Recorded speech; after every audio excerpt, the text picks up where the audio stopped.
Please raise your hand if you believe that South Africa's best days are behind us. Interesting. Please raise your hand if you believe that our country's best days lie ahead. Wow. Some hands didn't go up, so option 3. Please raise your hand if you are unsure. Thank you. In this room alone, we have written not 3, but 2 different beginnings to the same story. I put forward, though, that it's not how the story begins that matters, that's important. What actually matters is who writes the next chapter of the South Africa story. Think about this. Will you tell your children, grandchildren, and great-grandchildren stories of the Rainbow Nation that could have been the world's blueprint for democracy and inclusion, but didn't quite make it? Or will you narrate to them stories of how you personally contributed and shaped the society they will be enjoying in that future? As I contemplated what to speak about at this TEDx event, an African proverb just would not leave my mind. It's one that has been popularized by Chinua Achebe, and it says, "Until the lions have their own historians, the history of the hunt will always glorify the hunter." That made me wonder, where do I fit in that analogy in the context of South Africa? Where do we? Audience? The moment we are in our country begs us to think about that, to consider that seriously. Another thought that came to mind as I was thinking is, hey, since I left high school, there have been waves of updating school curricula, right? Textbooks, university curricula. And that for me is a demonstration that story is important. It shapes what we see, what we learn, and also what we believe about ourselves. Now, we could leave it to the headlines. But I think by doing that, we'd be doing ourselves a disservice. Because in our country today, our headlines are what? Corruption, inequality, dysfunction, stories of brokenness. Here's the other thing.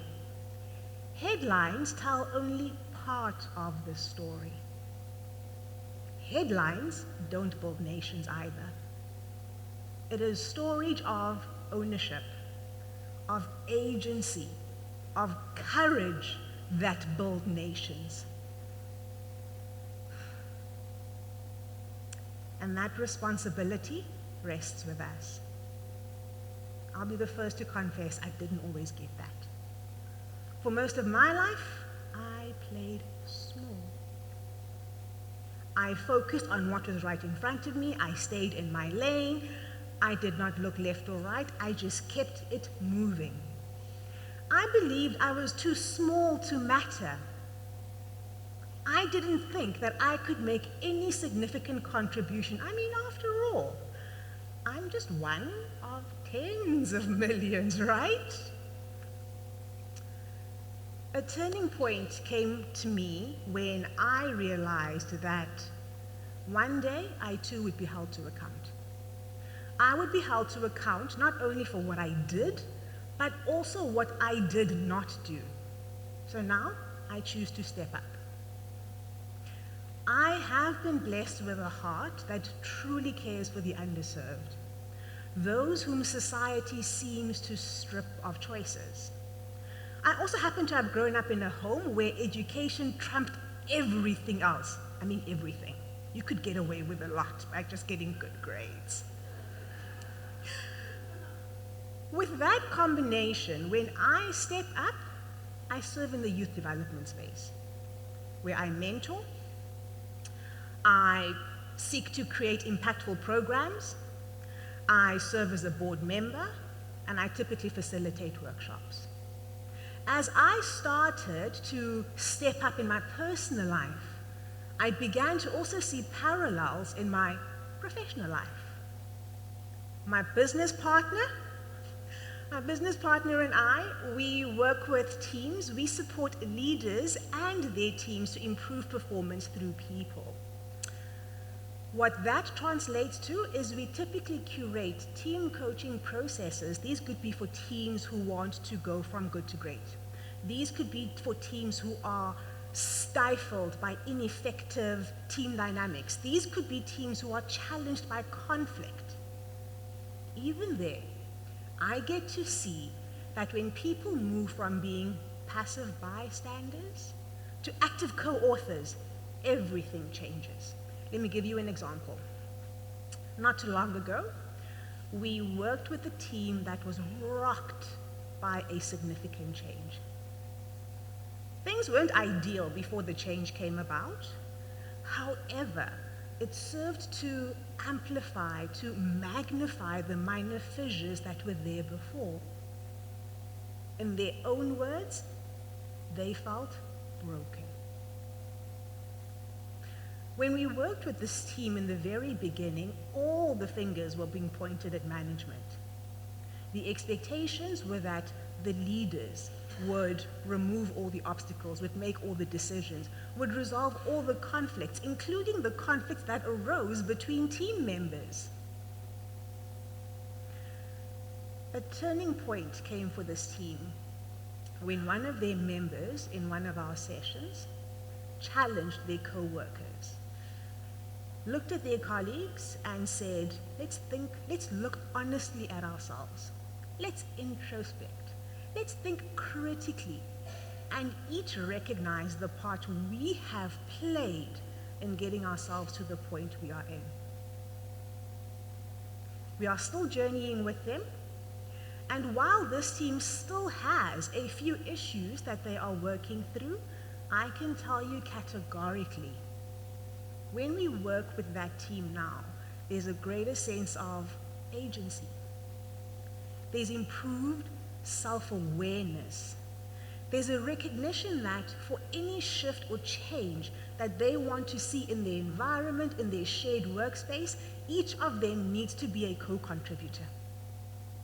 There's a recognition that each of them is co-author to the story that will one day be told about their organization.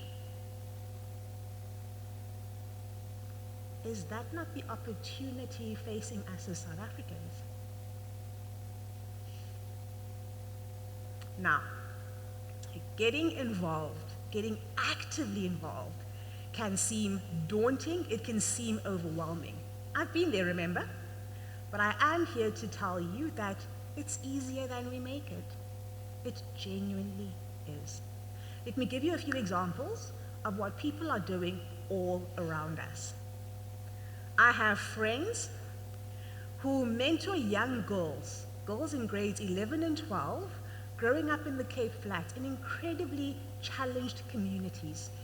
These are mentors who come from different professional backgrounds, different personal backgrounds. What brings them together is the desire to pay it forward.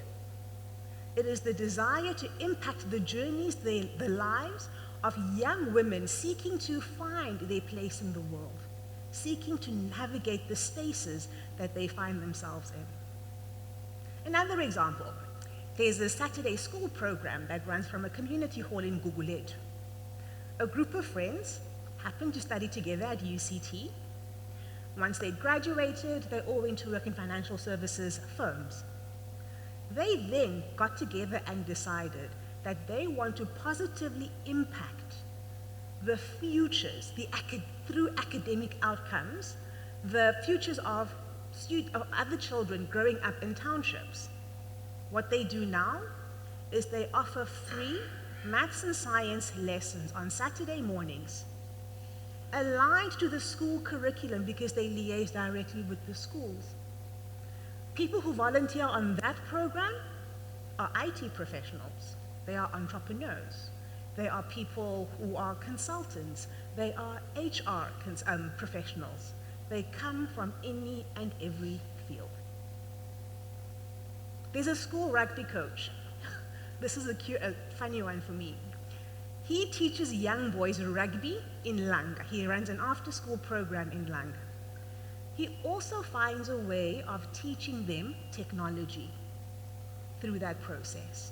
One more for the road, a program that runs from not too far from here empowers unemployed moms with tutoring skills. Those moms, in turn, use that knowledge and that capacity to help primary school learners in their communities with homework. None of these stories are going to make headlines, right? Yet, these are examples of everyday authorship. I, for one, wonder how many South African leaders of the future are currently benefiting from those programs, are currently coming up through those programs. Let me give you 3 steps. 3 steps that can really help simplify how to get involved, how to get active. Number 1, find what matters to you. Not your neighbor, not the person across the road, not your colleague. The closer a cause is to your heart, the more invested you will be, the more likely you are to going to see it through. Number 2, join what already exists. Don't reinvent the wheel. Many programs out there crave hands, skills, new ideas in order for them to flourish. Number 3, and this is the most important one, commit. Show up and keep showing up. You don't need permission to matter. You need only begin. And I, for one, am tired of playing small. Remember that vision you had, that the stories you are going to tell your grandchildren about South Africa? Take a moment now to close your eyes and just visualize the part you are going to play in shaping the society that future South Africans are going to inherit. Take a moment, close your eyes.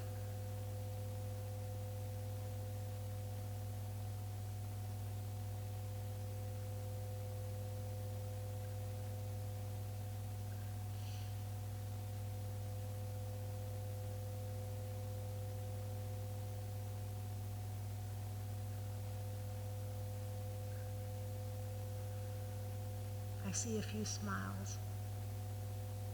Hold on to that, because that is what is going to help you if you are currently undecided to move forward. So, in closing, let me return to a question I asked near the beginning of my talk.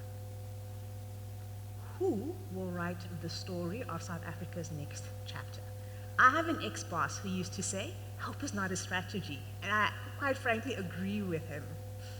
In this instance, hope is not a strategy. It is the ink. Our choices are the pen. Together, we are writing South Africa's next chapter. The question is, what is the story we are writing? What part are we each going to play? If anyone in this room is still unsure, undecided, please know that by not choosing, you are in fact making a choice. So, will you pick up the pen and write with me?